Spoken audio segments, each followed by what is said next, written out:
भारत और पाकिस्तान दक्षिण एशिया के दो पड़ोसी देश जिनके बीच ऐतिहासिक तनाव और कई युद्धों का इतिहास रहा है।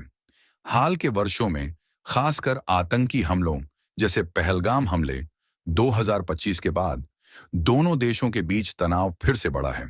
ग्लोबल फायर पावर इंडेक्स 2025 के अनुसार भारत दुनिया की चौथी सबसे शक्तिशाली सैन्य ताकत है, जबकि पाकिस्तान 12वें स्थान पर है। इस लेख में हम दोनों देशों की सैन्य क्षमताओं की तुलना करेंगे और यह विश्लेषण करेंगे कि पूर्ण युद्ध की स्थिति में क्या परिणाम हो सकते हैं। भारत की सैन्य ताकत, भारत की सैन्य शक्ति कई मायनों में पाकिस्तान से कहीं आगे है। ग्लोबल फायर पावर इंडेक्स 2025 के अनुसार भारत के पास निम्नलिखित संसाधन हैं।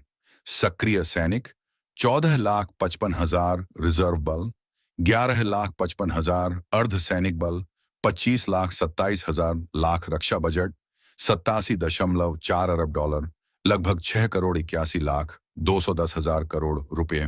वायुसेना 2,229 विमान, जिनमें 606 लड़ाकू विमान, 899 हेलीकॉप्टर और 40 हमलावर हेलीकॉप्टर शामिल हैं।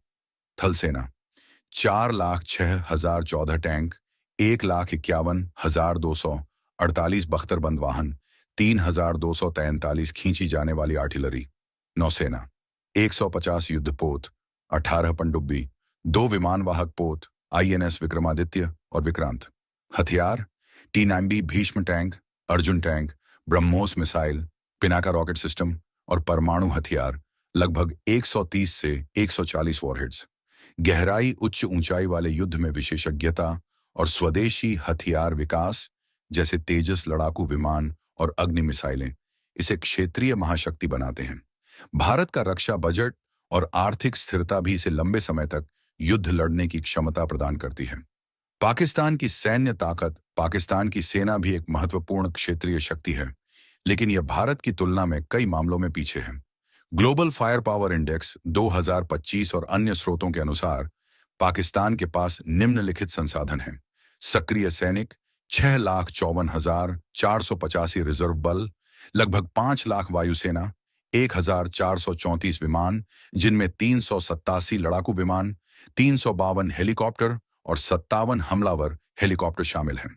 थल सेना 3,742 टैंक, 50,523 बख्तरबंद वाहन, 752 सेल्फ प्रोपेल्ड आर्टिलरी। नौसेना 114 नौसैनिक जहाज, 8 पनडुब्बी, 2 विध्वंसक पोत। हथियार Shaheen 2 missile, Babur cruise missile और परमाणु हथियार, लगभग 170 वॉरहेड्स, 2025 तक 200 की संभावना। पाकिस्तान की सेना को चीन और पहले अमेरिका से सैन्य सहायता मिलती रही है, लेकिन इसकी आर्थिक स्थिति 6.3 अरब डॉलर का रक्षा बजट और बाहरी समर्थन पर निर्भरता इसकी क्षमताओं को सीमित करती है। पूर्ण युद्ध की स्थिति में भारत को कई क्षेत्रों में स्पष्ट बढ़त है, लेकिन युद्ध का परिणाम कई कारकों पर निर्भर करता है, जैसे युद्ध की अवधि, रणनीति, अंतर्राष्ट्रीय हस्तक्षेप और परमाणु हथियारों का उपयोग। भारत के पास सक्रिय सैनिकों, टैंकों, बख्तरबंद वाहनों और विमानों की संख्या पाकिस्तान से कहीं अधिक है।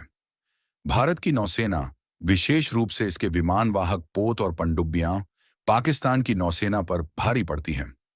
भारत के स्वदेशी हथियार जैसे ब्रह्मोस मिसाइल और पिनाका रॉकेट सिस्टम युद्ध में निर्णायक भूमिका निभा सकते हैं। भारत का रक्षा बजट पाकिस्तान से लगभग 12 गुना अधिक है, जो इसे लंबे समय तक युद्ध लड़ने की क्षमता देता है।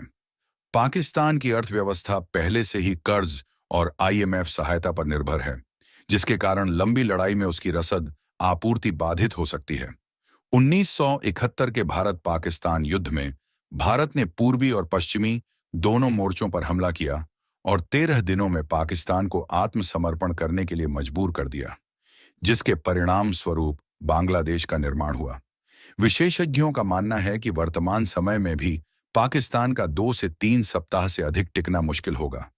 दोनों देश परमाणु हथियारों से लैस हैं। भारत के पास 170 और पाकिस्तान के पास 130 परमाणु हथियार हैं। युद्ध में परमाणु हथियारों का उपयोग दोनों देशों और पूरे क्षेत्र के लिए विनाशकारी होगा। पाकिस्तान ने परमाणु हथियारों को अपनी रक्षा रणनीति का हिस्सा बनाया है, लेकिन भारत की नो फर्स्ट यूज नीति और दूसरा हमला करने की क्षमता इसे रणनीतिक लाभ देती है। विशेषज्ञों के अनुसार यदि भारत और पाकिस्तान के बीच पूर्ण युद्ध होता है तो भारत की सैन्य और आर्थिक श्रेष्ठता के कारण पाकिस्तान का 2 से अधिक सप्ताह टिकना मुश्किल होगा। हालांकि यह ध्यान रखना महत्वपूर्ण है कि युद्ध का परिणाम केवल सैन्य ताकत पर निर्भर नहीं करता।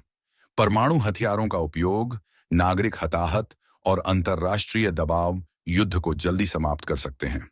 1971 के युद्ध के अनुभव को देखते हुए भारत की रणनीतिक और सामरिक श्रेष्ठता पाकिस्तान को जल्दी घुटने टेकने के लिए मजबूर कर सकती है। भारत की सैन्य ताकत, आर्थिक स्थिरता और रणनीतिक गहराई इसे पाकिस्तान पर स्पष्ट बढ़त देती है। हालांकि युद्ध कोई समाधान नहीं है। दोनों देशों के बीच शांति और कूटनीति ही दीर्घकालिक स्थिरता का रास्ता है। पहलगाम जैसे आतंकी हमलों के बाद भारत ने कूटनीतिक कदम जैसे सिंधु जल संधि को निलंबित करना और वीजा प्रतिबंध उठाए हैं, जो पाकिस्तान पर दबाव बनाने के लिए पर्याप्त हैं। उसको ये मालूम है कि भारत के एक राज्य के बराबर भी नहीं है। उसका बजट उत्तर प्रदेश जैसे राज्य से भी कम है। इसके अलावा इन गधों को नहीं मालूम नहीं कि भारत ने अगर न्यूक्लियर कुछ बम ही गिरा दिए तो पूरा पाकिस्तान ही खत्म हो जाएगा और उनके बम उनकी तबाही खुद मचाएंगे। जो गधे बेचकर अपनी अर्थव्यवस्था चला रहे हैं, वो क्या भारत से लड़ेंगे? जल्दी ही विश्व पटल से उनका नामो निशान मिटने वाला है। दोस्तों, इस वीडियो को जो सच्चा देशभक्त होगा वो ही लाइक, कमेंट्स, शेयर और सब्सक्राइब करेगा। प्लीज बेल आइकॉन दबाना न भूले, जिससे मैं आगे और अच्छा वीडियो बना सकूं। आपका दोस्त मनोज सिंह। जय हिंद।